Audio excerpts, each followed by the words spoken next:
The massive space station floated in the darkness above the crystal world of Zephyr Prime.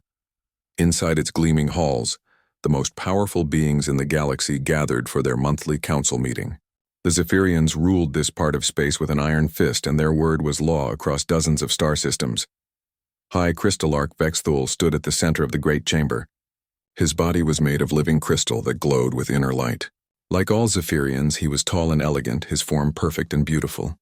They believed they were the peak of evolution, the most advanced race in the galaxy. "My fellow council members," Vexthul began, his voice ringing like crystal bells. "We have received a most disturbing transmission from the Outer Rim." The other aliens in the chamber turned their attention to him. There were the gas-dwelling Nephrites floating in their containment spheres. The plant-like Verdians swayed gently in their mobile gardens. All of them were from peaceful worlds where life was easy and death was rare. A holographic display activated in the center of the room. Static filled the air, then cleared to show a human face. The creature looked tired and desperate. Its skin was pale and covered in hair. Its eyes were small and dark, set in a face that showed clear signs of stress. "This is Captain Rodriguez of the colony ship New Horizon," the human said.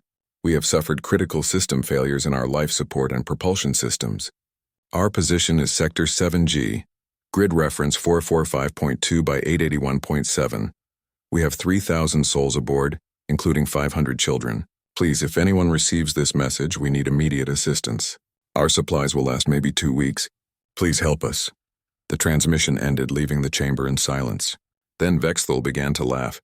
It was a sound like breaking glass, beautiful and terrible at the same time. "Did you all see that pathetic display?" he asked. "These creatures call themselves humans. They come from a Class 12 death world. Do you know what that means?" Several council members shook their heads. Death worlds were rare in their part of the galaxy. Most life evolved on peaceful garden worlds where the greatest danger was maybe a thunderstorm.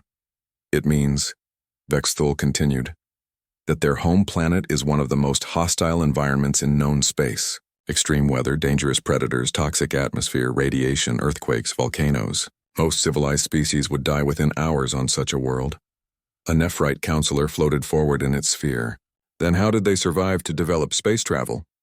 "That is exactly the problem," Vexthul replied, his crystal form growing brighter with anger. "They should not exist.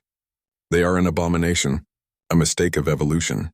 These death world creatures are violent, aggressive, and completely without honor. They solve problems through brutality rather than wisdom."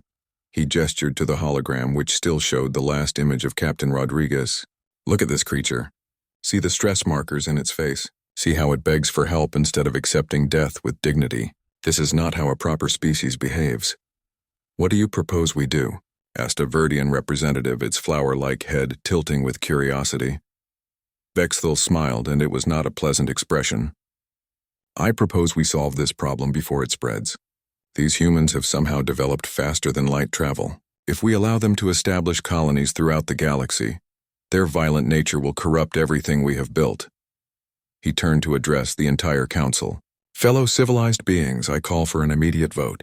We must declare these humans to be a galactic threat. We must hunt down their colonies and destroy them completely.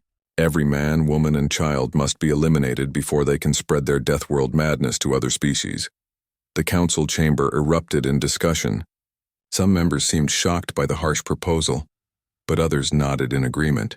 The Zephyrians had always been the strongest military force in the region. If they said something was necessary, other species usually went along with it. "But they asked for help," protested a young Nephrite. "They are dying out there. Surely we can at least rescue them and then discuss what to do next." Vexthul's crystal form flared with bright light. "Help them? These creatures are predators. Look at their anatomy. Forward-facing eyes like hunters, sharp teeth for tearing flesh, powerful muscles built for violence. They evolved in a world where everything tried to kill everything else and they won. Do you want such monsters loose in civilized space?" He walked to the center of the chamber, his footsteps ringing on the crystal floor. "I have studied their transmission carefully. The technology they use is crude but effective. They built their ships like weapons rather than works of art. Everything about them screams violence and aggression." "What if they can be reasoned with?" asked another counselor. "Reasoned with?" Vexthul laughed again. "They come from a world where the weak die and the strong survive. They know nothing of cooperation or peace. If we show them mercy, they will see it as weakness. They will attack us the moment they have the chance. The debate continued for another hour, but the outcome was never really in doubt. The Zephyrians controlled the Council's military forces. When they wanted something done, it usually happened. Finally, Vexthal called for a formal vote. All in favor of declaring the human species a galactic threat and authorizing immediate military action to eliminate them. One by one, the Council members cast their votes.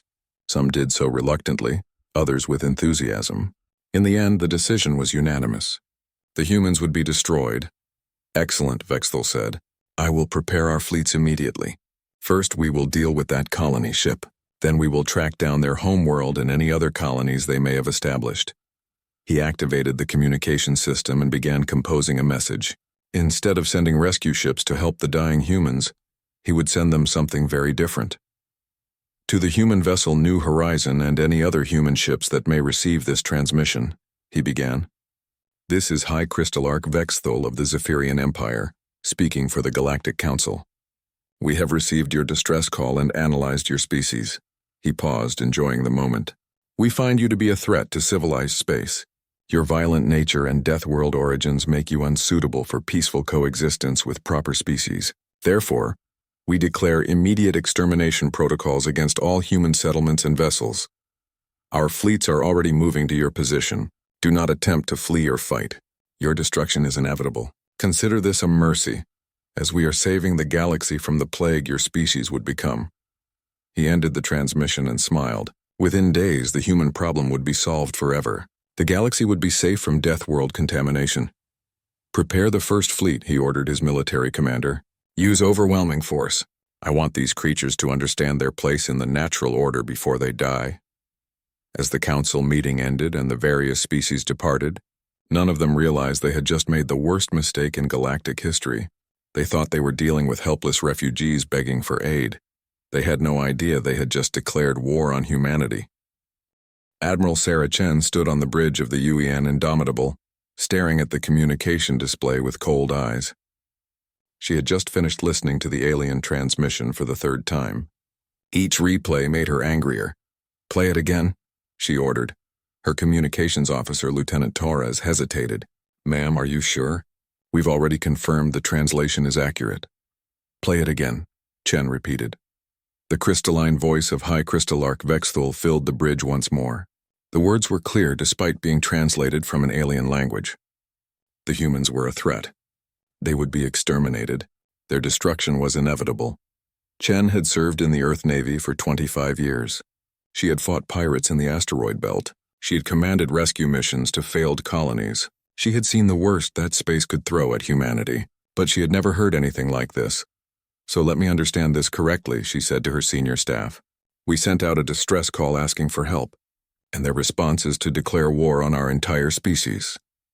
That appears to be the situation, Admiral, replied Commander Hassan, her tactical officer. They specifically mentioned tracking down our homeworld and all human settlements. Chen walked to the main display, which showed a map of human space. It was not very impressive compared to the great galactic civilizations, Earth and its close colonies, a few mining stations in nearby systems, some research outposts on the frontier, maybe 50 million people total, scattered across a dozen star systems. How many ships do we have that could be considered military vessels? She asked. Counting the Indomitable and her sister ships, maybe 30 vessels that could fight in a real battle, Hassan replied. The rest of our fleet is cargo ships, colony transports, and research vessels. Chen nodded. Humanity had been focused on exploration and expansion, not warfare. The Indomitable and ships like her were built more for dealing with pirates and rescuing stranded vessels than fighting real wars. Ma'am, Torres interrupted, we're receiving priority transmissions from Earth Command, Mars Defense Force, and the Luna shipyards. Everyone heard that alien broadcast. Put Earth Command through first, Chen ordered. The face of Admiral Rodriguez appeared on the screen. He looked older than the last time Chen had seen him, and his expression was grim. Sarah, I assume you heard the same transmission we did, he began without preamble. Yes, sir. These Zephyrians seem to think we're some kind of galactic plague that needs to be eliminated. Rodriguez nodded. I've been in contact with the other colony governments. Everyone is taking this threat seriously. These aliens have faster-than-light communication and what sounds like a substantial fleet. They're not making idle threats. Chen felt a cold smile cross her face. What are our orders, sir? Full mobilization. Every shipyard, every manufacturing facility, every resource we have. If these aliens want to see what humans are really capable of, we'll show them. The transmission ended, and Chen immediately began receiving calls from other commanders throughout human space. Captain Martinez from the Tau Ceti colony, Commander Singh from the Europa orbital stations, Captain Williams from the asteroid mining fleets. All of them had the same grim determination in their voices. Over the next few days, human space transformed. The peaceful colonies and research stations became military bases overnight. Civilian ships were retrofitted with weapons and armor. Factories that had been producing farming equipment and scientific instruments switched to making missiles and railguns. Chen found herself appointed as overall fleet commander, coordinating with dozens of other captains and commanders. She established her headquarters on Luna Station, where she could oversee the massive construction effort taking place. Admiral, you need to see this, Commander Hassan said, entering her office with a tablet full of data.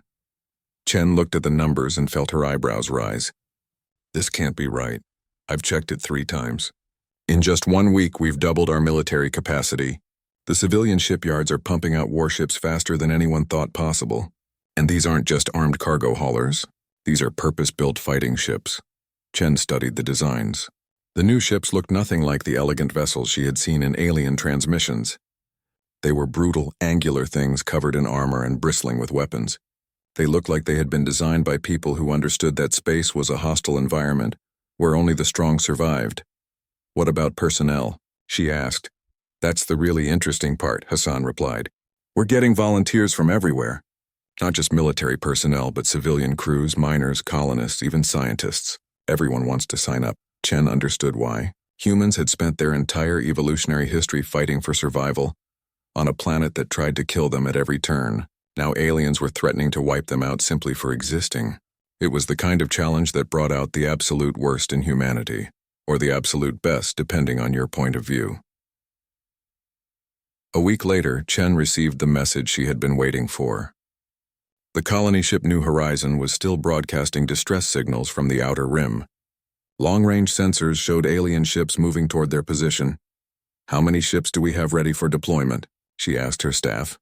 12 fully operational warships with crews trained and weapons tested, Hassan reported. Not much against an alien fleet, but it's what we have. Chen looked at the tactical display. 12 human ships against an unknown number of alien vessels.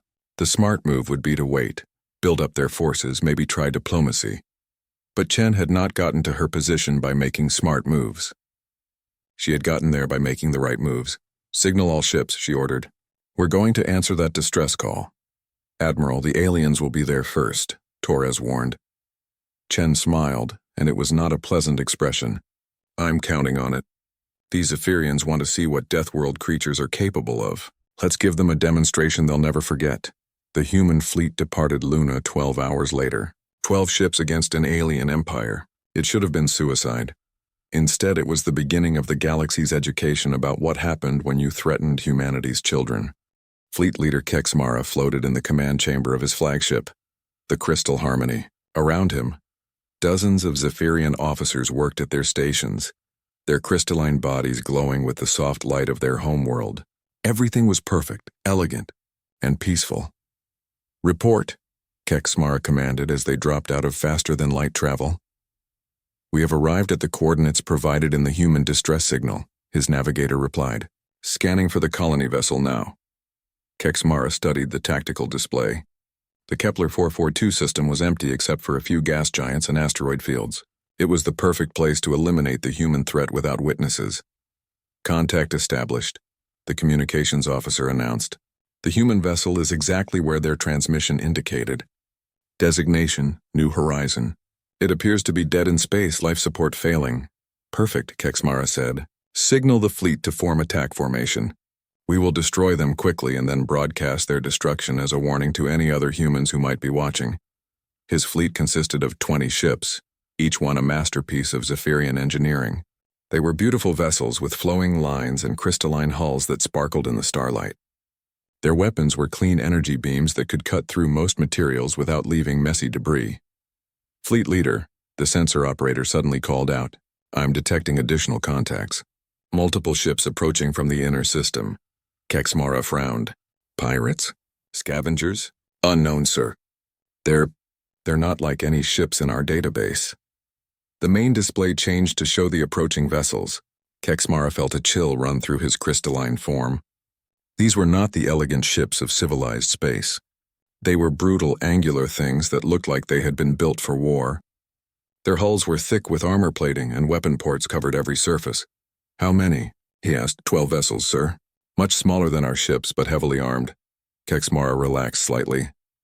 12 ships against 20 was hardly a fair fight, especially when his vessels were larger and more advanced. Hail them. Perhaps they will be reasonable and withdraw once they understand the situation. Sir, we're receiving a transmission from the lead vessel, the communications officer reported. Put it through. A human face appeared on the display.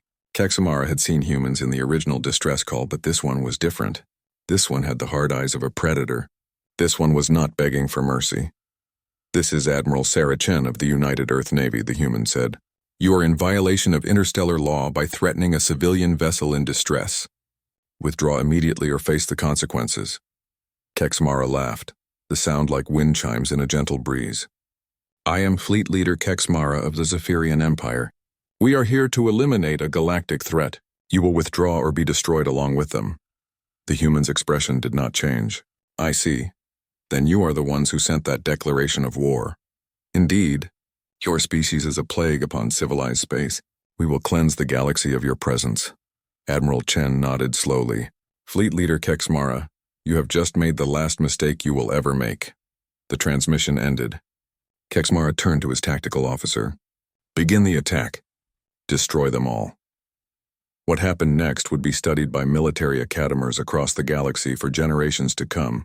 The Zephyrian fleet opened fire first, sending streams of beautiful energy beams toward the human ships. The humans made no attempt to dodge. They simply absorbed the hits on their heavy armor and kept coming. Sir, the tactical officer reported, our weapons are having minimal effect. Their armor is much thicker than anticipated. Increase power, Kexmara ordered. The human ships reached weapons range and fired. What came out of their guns was not elegant energy beams. Instead, chunks of metal accelerated to incredible speeds came screaming through space. The kinetic projectiles punched straight through Zephyrian shields like they did not exist. Shields have no effect, the defensive coordinator shouted. They're using primitive projectile weapons. Kexmara watched in horror as one of his beautiful ships was torn apart by a stream of metal bullets, moving at significant fractions of light speed. The projectiles ripped through the crystalline hull like it was paper.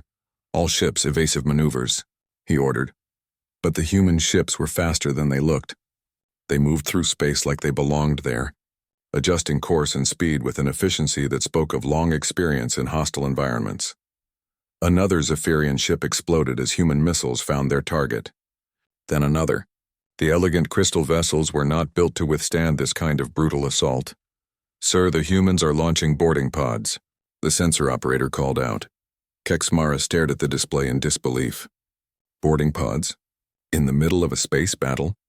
They're heading for the light of wisdom, sir. Direct collision course. On the screen, Kexmara watched as small craft launched from the human ships and streaked toward his vessels. They slammed into the Zephyrian hulls and burned through the armor with some kind of cutting tool. What kind of madness is this? He whispered. His question was answered when the first reports came in from the light of wisdom.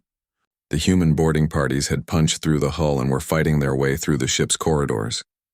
They were wearing bulky suits that let them survive in environments that would kill most species instantly. The humans are in Section 7, came the panicked voice of the Light of Wisdom's captain. They're moving toward the bridge. Our security forces can't stop them. These creatures they're like nothing we've ever seen. Kexmara listened to the reports with growing horror. The humans moved through the ship like they owned it. They shrugged off energy weapon hits that should have dropped them. They used projectile weapons inside a starship, apparently unconcerned about hull breaches or atmospheric loss. Sir, we're losing the Light of Wisdom, his communications officer reported. The humans have taken the bridge. How is that possible? Kexmara demanded. His answer came from an unexpected source. The light of wisdom's communication system activated, but the voice that came through was not Zephyrian. "This is Sergeant Rodriguez, United Earth Marines," the voice said.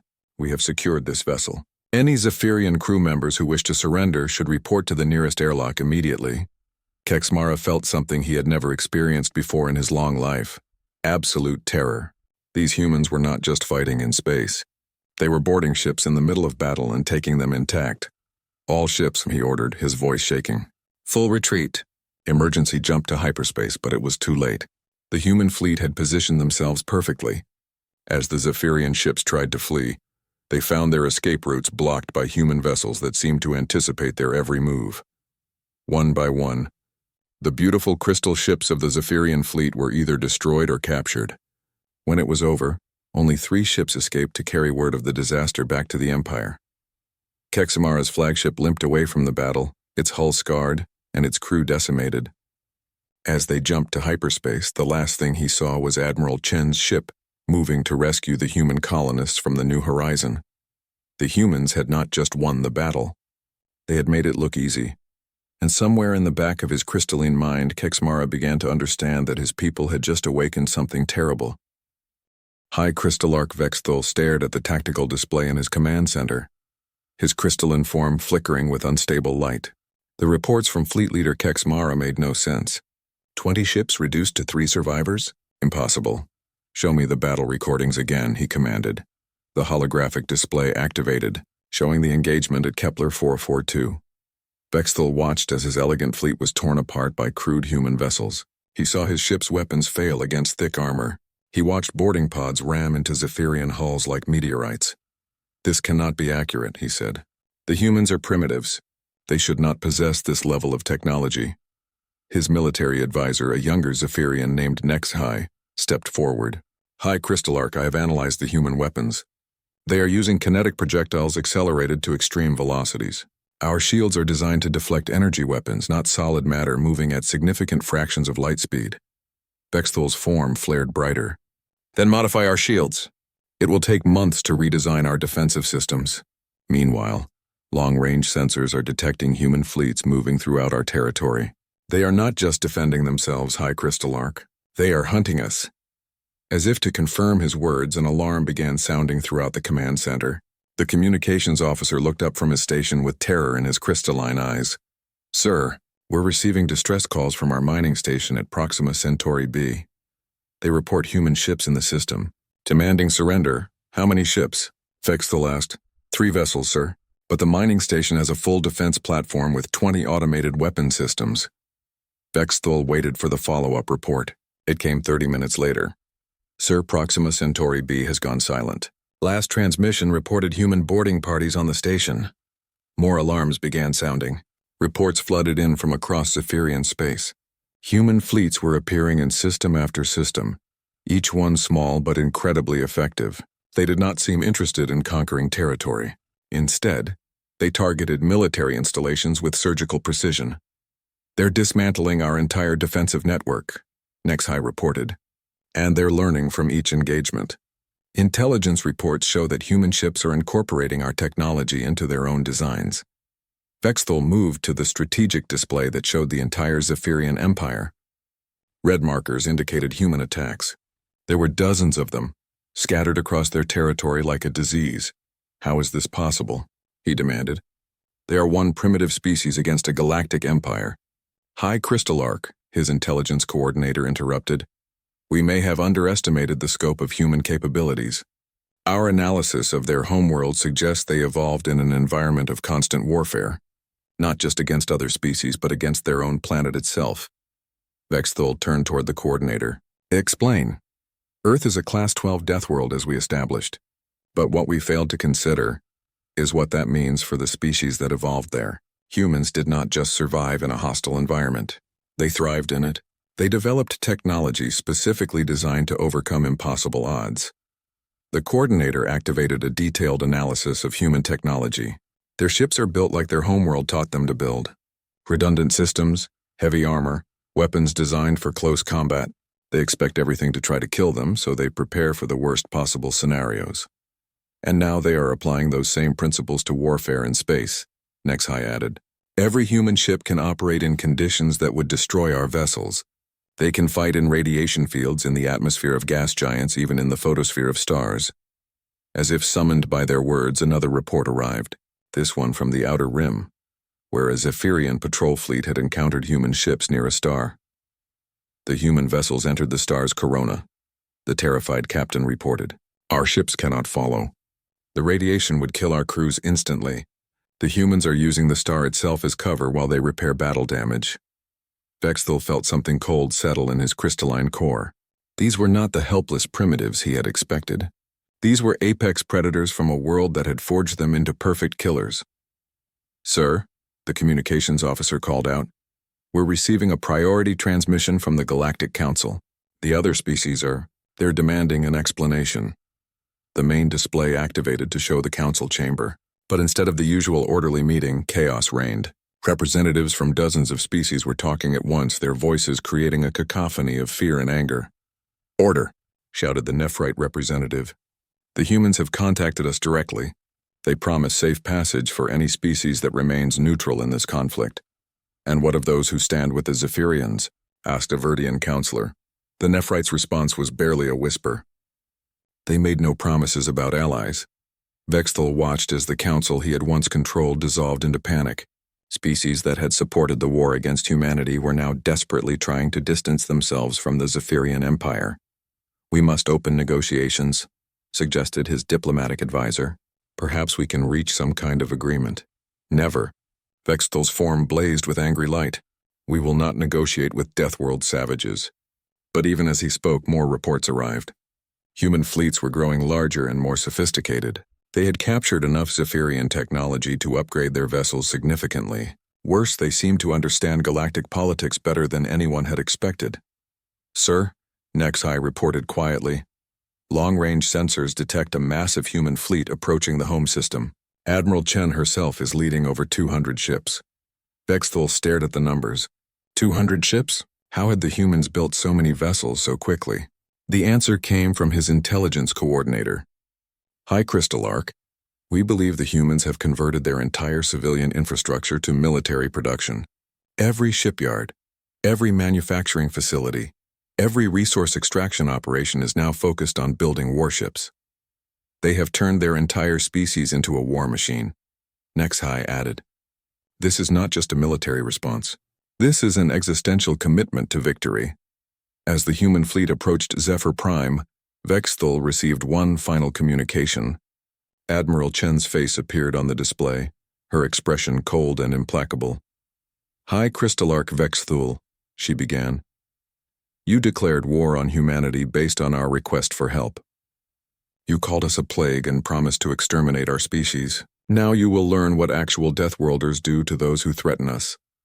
She leaned forward, and Vexthal saw something in her eyes that made his crystalline form dim with terror. It was the look of a predator that had cornered its prey. "Surrender now and your people will be relocated to designated worlds under human supervision. Continue to resist and we will demonstrate why our species survived on a planet that tried to kill us every single day for millions of years."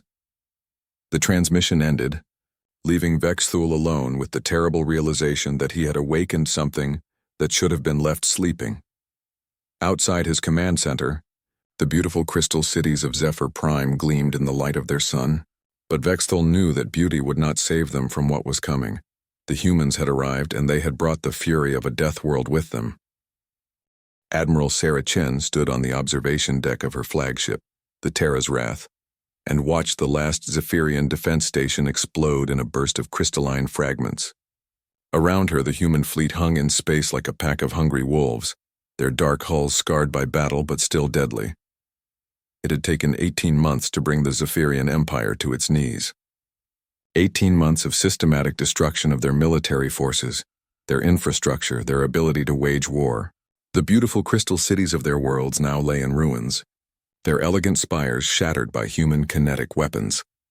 "Admiral," Commander Hassan reported from the bridge, "the last Zephyrian fleet has surrendered. High Crystallarch Vexthal is requesting terms." Chen turned away from the viewport. In the distance, she could see the crystal spires of Zephyr Prime, many of them broken and dark. It was a beautiful world, she had to admit, Too bad its inhabitants had decided to start a war with humanity. "Put him through," she ordered as she walked to the bridge. Vexthul's image appeared on the main display. The once proud Zephyrian leader looked diminished, his crystalline form flickering weakly. Behind him, Chen could see the ruins of his command center. "Admiral Chen," he began, his voice barely a whisper. The Zephyrian Empire formally surrenders. We accept whatever terms you wish to impose." Chen studied the alien leader for a long moment. This was the being who had declared war on humanity, who had called them a plague to be exterminated, who had tried to wipe out an entire species because they had the audacity to ask for help. "Your terms are simple," she replied. "Total disarmament. Your surviving population will be relocated to designated worlds under human supervision. Your government is dissolved. Your military is disbanded. Any resistance will be met with immediate and overwhelming force." Vexthul's form dimmed further. "And our people? What will happen to the survivors?" "They will be cared for," Chen said, and she meant it. "Humans do not wage war on civilians. Your people will have homes, food, medical care, but they will never again have the power to threaten other species." The surrender was signed 3 days later, in the ruins of the Zephyrian capital. Representatives from across the galaxy came to witness the ceremony, their expressions ranging from amazement to terror. The species that had once controlled this part of space was now just a memory. But Chen knew the real ceremony would take place elsewhere. The Galactic Council had requested her presence at an emergency session. It was time to determine humanity's place in the galactic community. A week later, Chen's flagship took position outside the Council station. The Terra's Wrath was a monster of a ship, nearly 2 kilometers long and bristling with enough weapons to level a planet. Its presence sent a very clear message to the assembled representatives. Chen entered the council chamber, wearing her dress uniform, flanked by 2 human marines. The chamber fell silent as she walked to the center of the room. These beings had once looked down on Deathworlders as primitive savages. Now they watched her with barely concealed fear. "Honored representatives," she began, her voice carrying clearly through the chamber. "Humanity thanks you for this opportunity to address the council." A Nephrite representative floated forward in its containment sphere. "Admiral Chen, the council wishes to formally recognize humanity as a galactic power. We offer full membership and all associated privileges." Chen nodded politely. "We appreciate the offer, but I think there are some things that need to be made clear first." She gestured, and a holographic display activated, showing the remains of the Zephyrian Empire, shattered worlds, debris fields where fleets used to be, the scattered populations of a once mighty civilization. "This," she said simply, "is what happens to species that threaten humanity or our allies. We tried to be peaceful explorers. We sent out calls for help when our people were in danger. The Zephyrian response was to declare us vermin and promise our extermination." The chamber remained silent. Chen continued. "We learned something important during this war. The galaxy is not a safe place for the unprepared. There are species out there who will attack others simply for being different, who will declare war based on prejudice and fear." She walked slowly around the chamber, making eye contact with as many representatives as possible. "Humanity has decided that this will not happen again, not to us and not to any species under our protection. We will maintain fleets throughout this region of space. We will respond to distress calls, and we will deal harshly with any aggression against civilian populations." A Verdian representative spoke up nervously. "Admiral, are you saying that humanity intends to become the dominant military power in this region?"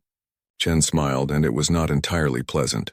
"I'm saying that humanity intends to keep the peace, by whatever means necessary." She returned to the center of the chamber. "We offer alliance to any species that wishes it, protection for those who need it. Fair trade and mutual cooperation for all. But understand this. The age of strong species bullying weak ones is over. Earth's children are watching now." The formal alliance treaties were signed over the following weeks. Most species were eager to join the human-led coalition. A few tried to remain neutral, which was acceptable. None dared to oppose the new order. Chen spent the next few months establishing patrol routes and defense agreements throughout human space. The scattered colonies that had once lived in fear of pirates and hostile aliens now rested under the protection of human fleets. But the most important moment came when her flagship detected a new signal from the edge of explored space. It was a distress call, transmitted in an unknown language from a species humanity had never encountered. "Admiral," her communications officer reported, "we're receiving a distress beacon from Sector 12 Alpha. Unknown species. Ship in distress requesting assistance." Chen looked at the tactical display. It would take 3 days to reach the signal, and they had no idea what they would find there. It could be a trap. It could be another hostile species. It could be anything. "Signal the fleet," she ordered. "Set course for the distress beacon. Maximum speed. All ships, ma'am?" Chen nodded. "All ships. If someone out there needs help, they're going to get it. That's what humans do." As the fleet jumped to hyperspace, Chen thought about the journey that had brought them to this point. It had started with a simple distress call from the colony ship New Horizon, a request for help that had been answered with a declaration of war. Now, less than 2 years later, humanity was the dominant military power in their region of the galaxy. They had learned to build ships that could fight in any environment. They had developed weapons that could punch through any defense. They had become exactly what the Zephyrians had feared: apex predators loose in civilized space. But they had also become something else: protectors, guardians, the species that answered distress calls instead of ignoring them. On the bridge of the Terra's Wrath, Chen watched the stars streak past as they raced toward another cry for help. Behind her, the most powerful fleet in known space followed, ready to face whatever dangers waited in the darkness. The galaxy had learned what happened when you threatened humanity. Now it was about to learn what happened when humanity decided to protect you. And in the deep space communication networks that connected the civilized worlds, a new message began to spread. A simple statement that would be repeated across the galaxy for generations to come. When Deathworlders answer your call, they do not come as conquerors. They come as friends. But choose your response carefully, because they also remember their enemies. The age of human space had begun.